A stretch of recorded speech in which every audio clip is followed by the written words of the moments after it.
You know, sometimes you want to really get a handle on something complex, but without wading through endless pages. Right? Exactly. Information overload is real. That's what we're aiming for today. We're going beyond maybe the Thanksgiving story you learned in school. This is a proper deep dive. Mm-hmm. We're working from this pretty comprehensive source material, Thanksgiving.pdf, and the idea is to pull out some of the maybe surprising bits and build a fuller picture. Precisely. Not just the surface story. We'll dig into the cultural themes, the actual historical timeline, from 1621 right up to today. Okay. And, of course, the traditions, the food, Right. even the specific plants and animals involved. Right. Plus the key people, the locations, the language we use, and crucially, the less told parts of the story. Like the Indigenous perspectives. Yes, exactly. Including the National Day of Mourning. We'll also touch on global gratitude traditions, things like Friendsgiving, Truthgiving, and sprinkle in some interesting facts along the way. Okay, let's start unpacking the core themes then. Thanksgiving, on the surface it feels straightforward. Gratitude, being thankful. That's the common understanding, absolutely. But our source material immediately flags it as more layered. It talks about community, family, that togetherness aspect, strong cultural threads. Yes, very strong. But then, boom, it hits you with the contested narratives. The fact that for many Native Americans, it's observed as a national day of mourning. And that contrast is really central to understanding the whole picture. It tells you right away, this isn't a simple, agreed-upon holiday history. So that popular image, the 1621 feast. Well, the source is clear. While that event happened between the Wampanoag and the Pilgrims, it was primarily a diplomatic meeting after a treaty was signed. Not really the origin of the holiday itself. Not the holidays we celebrated today, no. That came much later. Which is fascinating. So if 1621 wasn't the start, how did it become this national thing? Well, fast forward quite a bit. You get to Abraham Lincoln in 1863, right in the middle of the Civil War. A very divided time. Extremely. And Lincoln proclaims this National Day of Thanksgiving. The idea, it seems, was to try and foster some sense of unity. A political move, in a way. You could certainly see it that way. Then later, in 1941, Franklin D. Roosevelt officially fixed the date as the fourth Thursday of November. So the holiday's official establishment has its own distinct history, tied to these specific national moments. Precisely. And understanding that context makes the National Day of Mourning even more significant, doesn't it? How so? Because it started in 1970, organized by Indigenous activists, happening right there in Plymouth, the site of the 1621 event. It's a direct response, a counter-narrative. A way to remember the negative consequences of colonization and push back against the erasure of their history? Exactly. It's about remembering loss and protesting that historical silence. Okay, let's shift gears a bit to the more maybe familiar traditions. The Thanksgiving dinner, that's huge for most people. The absolute centerpiece, usually, often with that big turkey. Right. And then there's the football. Watching NFL games is like baked into the day for so many families. A very American tradition. And the Macy's Thanksgiving Day Parade. Since 1924, believe it or not. Oh, wow, that long. Yep. It's become this iconic kickoff to the holiday season for many. Beyond the home celebrations, there's also this element of giving back, isn't there? Yes, that's noted too. Volunteering at soup kitchens, food drives. Yeah. It's a significant part of the observance for some. And let's be honest, for a lot of people, it's also the starting gun for Black Friday shopping. the unofficial launch of the Christmas shopping frenzy. It definitely marks that transition for retailers and shoppers alike. What about music? It doesn't feel like Thanksgiving has a massive songbook like, say, Christmas. That's true. The source points that out. No huge dedicated canon. But certain genres and songs do get associated with it. Like what? Well, you get folk, classical, gospel, jazz, soft pop, music that evokes themes of gratitude, home, autumn. Okay, makes sense. Think of songs like Thankful by Kelly Clarkson or Mary Chapin Carpenter's Thanksgiving song. Right. And then there's Arlo Guthrie's Alice's Restaurant Massacre. Quite different, a long protest song. But it's become this cult Thanksgiving listening tradition for some. That's an interesting one. Also things like Philip's Home, or even my favorite things from The Sound of Music connecting to that idea of counting blessings, My favorite things, I can see that connection to gratitude and, a Charlie Brown Thanksgiving. Yes.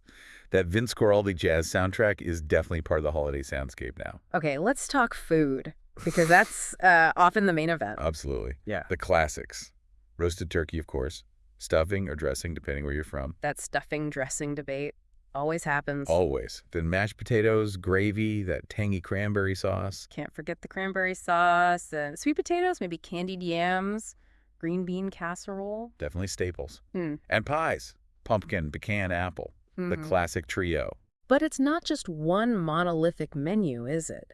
The source highlights regional and cultural variations. That's a really important point. It shows how the holiday adapts.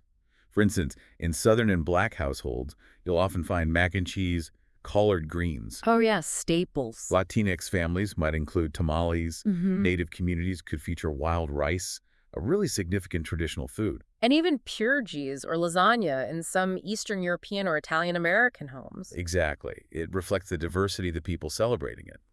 The core idea might be similar, but the plate looks different. What about the ingredients themselves, the plants and animals? Corn or maize seems fundamental. Hugely important. A native agricultural staple and vital for the early settlers' survival too. Then pumpkin, squash symbols of the harvest. And cranberries, I didn't realize they were native to North America. They are, and used for more than just sauce dye, medicine too. And you mentioned the Three Sisters earlier? Yes, that ingenious indigenous farming technique. Planting corn, beans, and squash together so they support each other. Really sustainable. Smart. And animals. Turkey is the undisputed star now. It is. Native to North America. Though interestingly, the source suggests deer was likely a major food source at the 1621 feast. Not just turkey, then. Probably not exclusively, no. And while eagles aren't eaten, it's worth noting their sacred status in many indigenous cultures. Good point. Okay, thinking about the people involved. Obviously, the Pilgrims and the Wampanoag are central to that 1621 story. They are the primary figures in that traditional narrative, yes. But the source also brings up Sarah Josepha Hale. Yes, the editor and writer. She campaigned for decades to make Thanksgiving a national holiday. Really persistent. And she wrote, Mary had a little lamb. She did. Quite the legacy. But beyond the historical figures, it's important to acknowledge people today, right? Absolutely. The source emphasizes recognizing contemporary indigenous leaders, Wampanoag activists, people who are actively sharing their history and keeping their culture alive. And in pop culture, Thanksgiving pops up everywhere. Oh, definitely. Those classic sitcom episodes. Friends, The Simpsons, Modern Family, often centered around the chaos of the family meal. Always good for comedy. And movies. Planes, Trains, and Automobiles is a Thanksgiving classic for many. And there are animated ones like Free Birds. It's embedded in culture. Let's talk places. Plymouth, Massachusetts seems key. It is, site of the 1621 event, but also, significantly, the location for the National Day of Mourning holds both histories. In New York City. That's associated with the Macy's Parade, the kind of symbolic start to the big holiday season. And D.C. gets in on the act, too. With the presidential turkey party. A rather quirky tradition. It is a bit strange when you think about it. It's also crucial, as the source notes, to remember the indigenous landmarks and sites that offer different perspectives, counter-narratives, to these more famous spots. Right. Even the language we use is interesting. Give thanks. Gobble, gobble. Thankful, grateful, blessed. You see that a lot. And the slang, too. Turkey Day. Friendsgiving. Friendsgiving has become really popular, hasn't it? Recognizing chosen family. And the inevitable food coma. We've all been there.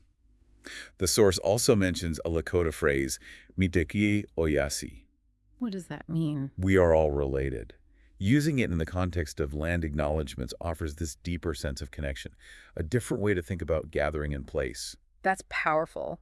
Okay, let's dive into that deeper history you mentioned earlier, before 1621.